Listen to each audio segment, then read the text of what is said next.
untuk EP-nya remixes. Jadi serentak ya. Yes. Jadi teman-teman bukan sini. Nah, kira ada berapa single atau lagu yang dihasilkan secara Waktu itu bersama? cuma 2 sih kalau EP. EP 2, EP 3 tapi yang satu kita ada dia Ada vokalis. kolaborasi sama Rock and Roll Mafia juga.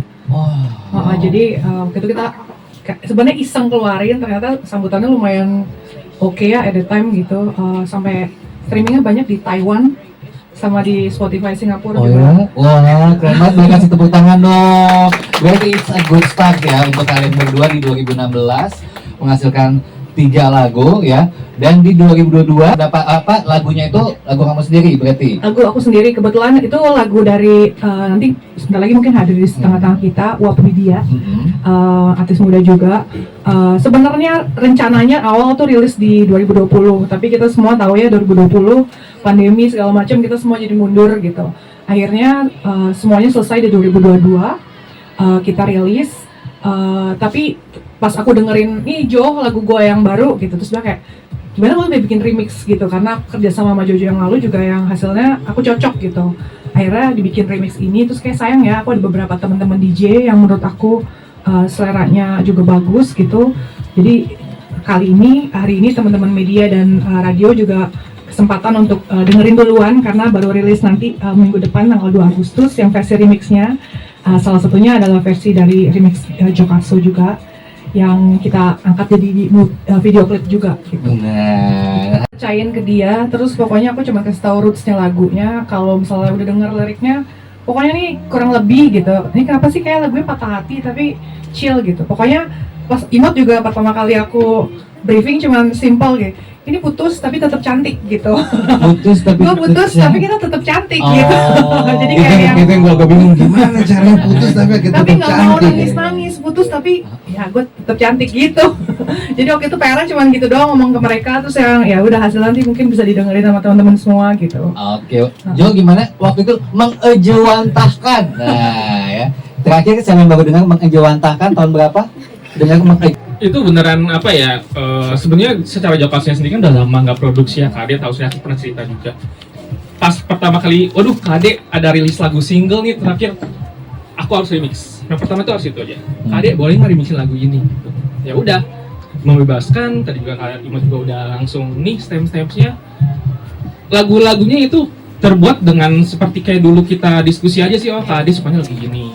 Awalnya kasih demo seperti ini, oh kayak ini ya lagunya ya, iya KD bla bla bla bla. Jadi Jadi lama prosesnya cuma less than 1 month ya, pokoknya tiba-tiba langsung beres aja. ya intinya baik lagi itu cuma jalan aja, memang karena kita udah suka sama lagunya, aku juga cocok banget sama yang diproduce juga. Udah aja, enjoy sih, nggak ada yang berapa kali revisi?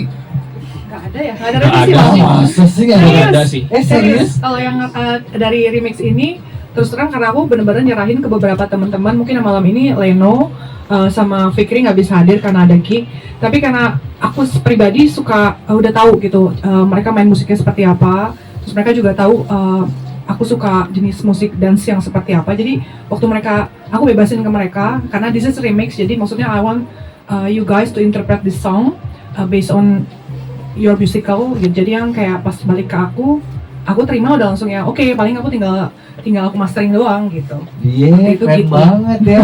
Berarti ya, jangan lupa di subscribe ya. Subscribe. Subscribe ya. Oke, baiklah. Kita akan membuka sesi tanya jawab ini. Silakan angkat tangannya, dari media mana dan namanya siapa ya. Latar belakang idenya seperti itu menarik juga tuh. Jadi kayak simple dan elegan gitu. Nah itu gimana sih latar belakang idenya itu? Sebenarnya jujur-jujuran itu kayak yang gimana caranya kita bisa minimize budget sebenarnya. Terus aku ide karena kita lagi banyak banget lihat foto orang-orang kan, banyak foto dengan Proyektor ya itu ya. apa sih kayak kalau nggak ada banyak banget video foto-foto dari zamannya kita pandemi kan, orang yang menggunakan cahaya dari jendela apa segala macam. Terus aku kepikiran gimana caranya kalau kita dengan proyektor aja gitu, dengan lirik-lirik lagu ini gitu kan, maksudnya pengen toh ini lagunya juga remix disco, jadi bener-bener ada capture clickbait dari kalimat-kalimat lirik. Itu aja sih sebenarnya awalnya. Terus pengennya aku emang sukanya semuanya yang clean, nggak terlalu banyak aneh-aneh gitu. Paling seperti itu sih awalnya idenya. Itu juga yang akhirnya aku gimana caranya bikin beberapa jam doang itu juga bisa, kalau mau bikin dong ini gimana caranya gitu, desainnya sama lirik-lirik yang nanti untuk tampil gitu, kurang lebih kayak gitu aja sih. Nah, Aku cuma semua juga brief lewat WhatsApp. serius. Iya. Ternyata lo orangnya sesimpel itu ya. Gua aja kalau telepon aja lama loh. Desain kayak segala macam gitu, bikin semua sendiri gitu. Jadi kadang-kadang kalau aku main dapat e-flyer juga, e-flyer aku kurang ya, kita touch dikit deh gitu. Jadi awalnya dari situ gitu, dari agak OCD sebenarnya untuk urusan desain. Jadi itu lumayan berguna ternyata Lumayan kali ini. berguna ya. Memutuskan untuk meremix lagu di debutnya, di debut Mbak sendiri. Ini kan debut sebagai Fabulous kan. Karena memutuskan untuk remix lagu dan kenapa tidak buat lagu baru aja gitu. Itu mungkin satu. Terus kemudian ini kan ceritanya tadi kalau nggak salah ceritanya tentang kita putus tapi tetap cantik. Itu tuh inspired by apa? Kayak punya kisah sendiri terkait hal itu. Oke, thank you. Terima kasih pertanyaannya. Jadi yang pertama tuh kenapa remix? Ini berawal dari dulu pas Be With You ya. Kebetulan pas kita masuk rilis Be With You, justru surprisingly masuk chartnya malah chart Paranoia. Kita 3 minggu di Paranoia waktu itu, by atau FM waktu itu. Makanya dari situ saya juga dari dulu karena suka banget sama dance music, jadi I want to be on that scene juga gitu somehow. Jadi pas dengerin pertama kali Jojo nih single baru gue, terus dia bilang gimana kalau aku remix, terus akhirnya aku agree untuk remix. Tapi kalau remix kita rilis cuman satu doang, sayang banget ya. Akhirnya saya ajak teman-teman saya lain, jadi kita bikin EP, keluarin 3 lagu lebih gitu, karena I wanna be on that dance scene juga gitu. In the future kalau misalnya featuring di DJ lain yang lebih besar namanya, I look forward for that gitu. Sebenarnya itu. Terus kalau untuk lagu bahasa Indonesia sebenarnya udah ada tantangan beberapa dari teman-teman gitu. Ini bikin lagu bahasa Inggris terus gitu, karena to be honest agak susah ya menulis dalam lagu lirik dalam bahasa Indonesia tuh sebenarnya aku pribadi masih belajar banget. Mungkin tapi beberapa waktu mendatang mungkin kita akan rilis lagu berbahasa Indonesia. Udah ada beberapa lagu gitu, tinggal ditunggu aja. Mbak sukanya dengerin lagu tema apa? Itu kan yang ciptain lagunya adalah Uap Widya. Kebetulan teman dekat juga. On the pandemic kan dia pernah sempat sakit lama di rumah sakit, jadi kayak lumayan teman ngobrol. Sementara dia dulu lupus di rumah sakit, jadi dia menulis itu kayak, Kak, ini ada salah satu lagu yang aku tulis based on dulu gue putus, tapi yang ya udahlah nih kayaknya memang harus putus nih gitu, tapi udahlah gitu. Gue juga yang alhamdulillah banget ya gitu. Jadi yang kayaknya pernah melewatin ini juga, kayaknya kayak ini akan recall ke banyak orang pernah ngalamin hal yang sama, yang udah di titik yang ya udah ya kayaknya emang udah harus putus, kita emang nggak jodoh nih gitu ya, lebih ke itu. Jadi kayak lebih lagu putus yang nggak menangis-nangis banget gitu, lebih yang kayak ya kita lebih happy aja, lebih nerimo, happy go lucky iya. gitu ya. Mau relate dengan ceritanya? Gitu kan, kurang lebih sih itu. Jadi kayak maksudnya kayak kita melihat karena kebetulan saya sama teman-teman saya di belakang band di scene perregularan Senopati dan SCBD itu we've been there since 2015 ya. Jadi yang kita sedikit banyak tahu gitu Jakarta, dengan apalagi anak-anak Gen Z sekarang, kalau ada masalah OVT dikit itu pasti larinya ke seputar Senopati. Jadi yang kayak in the future mungkin jadinya bisa menyelipkan lagu-lagu ini untuk yang daripada kita nangis-nangis dengan lagu yang sedih-sedih, lebih baik lagu yang lebih dance aja gitu. Di bawah joget ya. Di bawah Jadi joget. anthem ya. Iya. Oh. Apa sih kalau boleh tahu?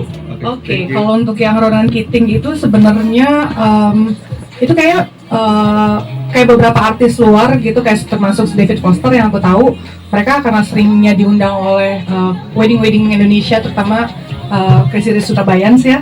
Jadi mereka udah punya beberapa tim lokal atau tim Asia. Nah, termasuk Ronan kayaknya, karena lumayan sering diundang ke Jakarta. At that time, sekitar bulan Februari, aku terima telepon dari salah satu MD, Dennis Nusi gitu ya. Ini ada artis mau bikin showcase sama ada event di Jakarta, mau cari backing vokal. Gue udah ajuin 3 nama, yang dipilih lo gitu, karena dia udah lihat YouTube lo segala macam gitu.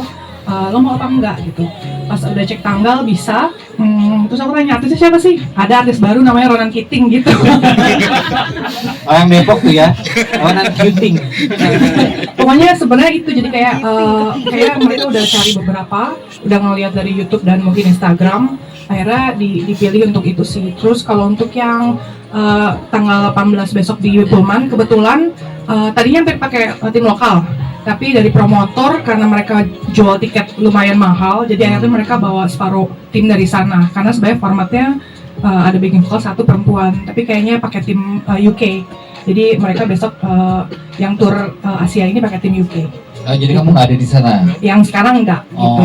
Biasanya kita untuk aku 3 gig yang lalu itu biasanya untuk acara yang lebih ke private atau itu. Kalau yang konser karena keputusan dari promotor mereka jual tiketnya lumayan mahal. Kalau Adoka Media nggak gitu jawabnya. Oh gitu sih, kooperatif banget. Jadi maksudnya jadi kita technically sehari sebelumnya, sebelum dia datang biasanya atau 2 hari sebelumnya kita akan latihan dengan music directornya karena dia selalu bawa MD dari UK, Richard Taylor. Jadi Richard tuh akan latihan sama kita dan hari H orangnya sangat kooperatif karena lagu-lagunya juga kita semua udah tahu ya, lagu-lagu Ronan Keating dan Boyzone gitu. Jadi ya nggak ada sesuatu kesulitan sih kerjasama. Paling kita dites aja TOEFL-nya masing-masing. Kemampuan berkomunikasi aja. Lolos untungnya. Sebenarnya nggak sih pandangan Ronan Keating tentang musik Indonesia? Kemarin kebetulan dia lihat beberapa artis yang tampil di weddingnya anaknya Haritanu ya. Dia juga yang kan kebetulan ada beberapa Indonesian Idol terakhir yang tampil sebelum beliau. Surprisingly dia kayak banyak banget penyanyi bagus di sini gitu. Dan mungkin that's why dia juga berani untuk milih player-player lokal untuk main sama dia di beberapa gig. Gitu. Terus kamu ngasih tahu juga kalau kamu punya single baru? Iya dong. Terus gimana pendapatnya? Responnya sangat baik sih, jadi kayak maksudnya it's really good. Dia bilang gitu punya tim semua yang kayak the best player yang udah session player ternama di Indonesia, dia bilang gitu.